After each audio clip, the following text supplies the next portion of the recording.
आइए देखते हैं कक्षा 9th गणित प्रश्नावली 1.3 का सवाल नंबर 9 दिया है। बताइए कि निम्नलिखित संख्याओं में कौन कौन संख्याएं परिमेय हैं और कौन कौन संख्याएं अपरिमेय हैं।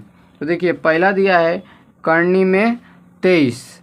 अब देखिए जो 23 है वो अभाज्य संख्या है और करनी के अंदर अगर अभाज्य संख्या होगा तो कैसी वो क्या होगा हमारा अपरिमेय, एकदम निश्चित है।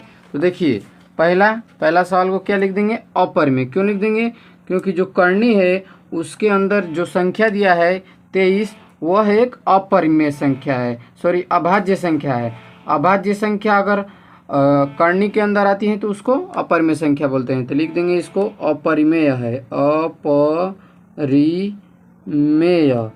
अब चलिए इसके 2 नंबर सवाल को देखते हैं।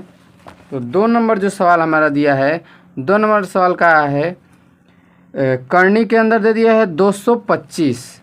अब करनी के अंदर क्या दे दिया है 225, ठीक है। तो लिखते हैं 225, ठीक है। अब देखिए अब 225 को कैसे लिख सकते हैं, 225 को करनी से बाहर निकालने के लिए 15 गुणते 15 जोड़ा लगा बाहर आ जाएगा, यानी कि 15। अगर आपको याद होगा वर्ग तो यह किसका हो जाएगा 15, सीधा 15 बाहर निकाल सकते हैं। तो 15 बाहर आ गए, इसके बटे में हम क्या लिख सकते हैं 1। तो कैसी संख्या हो गया हमारा, ये हो गया हमारा परिमेय, ठीक है। चलिए इसके अगले सवाल को देखते हैं, सवाल नंबर 3।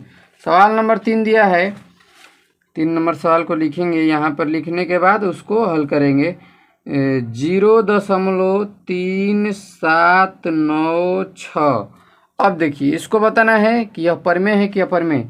तो देखिए दशमलव को हटाएंगे, ठीक है, दशमलव को हटा देंगे और उसके बाद उस संख्याओं को उसी प्रकार से लिख देंगे। दशमलव कितने स्थान पर है 1 2 3 4, तो 1 लिख के नीचे 4 जीरो बढ़ा दीजिए, 4 है तो 4 जीरो, और ये कैसी संख्या बन गई हमारा परिमेय संख्या बन गया, ठीक है, परिमेय संख्या। अगला देखिए हमारा सवाल नंबर 4 है। सवाल नंबर 4 को देखते हैं, लिख लेंगे यहाँ पे सबसे पहले सवाल नंबर 4 को।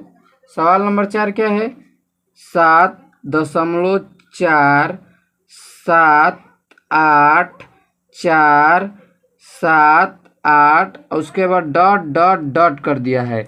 अब देखिए पॉइंट वाली बात हमारी यहीं पर हो जाएगी। देखिए अगर डॉट डॉट डॉट किया है इसका मतलब क्या है कि ये संख्या जो है शांत नहीं अशांत है, और अशांत संख्याओं को हम अपरिमेय संख्या बोलते हैं। कैसी संख्या बोलते हैं, अपरिमेय संख्या। अगर हम लिख देते हैं 5 8 3 2 और लगा देते हैं डॉट डॉट डॉट और दशमलव के बाद ये संख्याएं हैं और लिख देते हैं डॉट डॉट डॉट, तो इसका मतलब ये भी कैसी संख्या हो जाएगी हमारा अपरिमेय संख्या हो जाएगी, ठीक है। अगर इस दशमलव डॉट डॉट डॉट नहीं होगा और ये दशमलव हो गया, यानी कि इसका मतलब ये शांत है, इसका मतलब ये परिमेय हो जाएगा। परिमेय और अपरिमेय इस तरह भी पहचाना जा सकता है, दशमलव में दिया होगा तो कैसे पहचान करेंगे। तो चलिए इसका एक और सवाल बच गया, सवाल नंबर 5, ठीक है। सवाल नंबर इसका 5 है। देखिए 5 नंबर सवाल को पहले लिख लेते हैं। 5 नंबर सवाल 1.10 फिर 1 लिख के 3 जीरो लिख लेंगे, फिर 1 लिख के 4 जीरो लिख लीजिए, फिर 1 लिख के अब देखिए डॉट डॉट डॉट कर दिया है। तो अभी हमने बताया डॉट डॉट डॉट, इसका मतलब क्या हुआ कि यह अशांत है, और जब अशांत होगा तो एक कैसी संख्या होगी हमारी अपरिमेय, अपरिमेय संख्या होगी। धन्यवाद।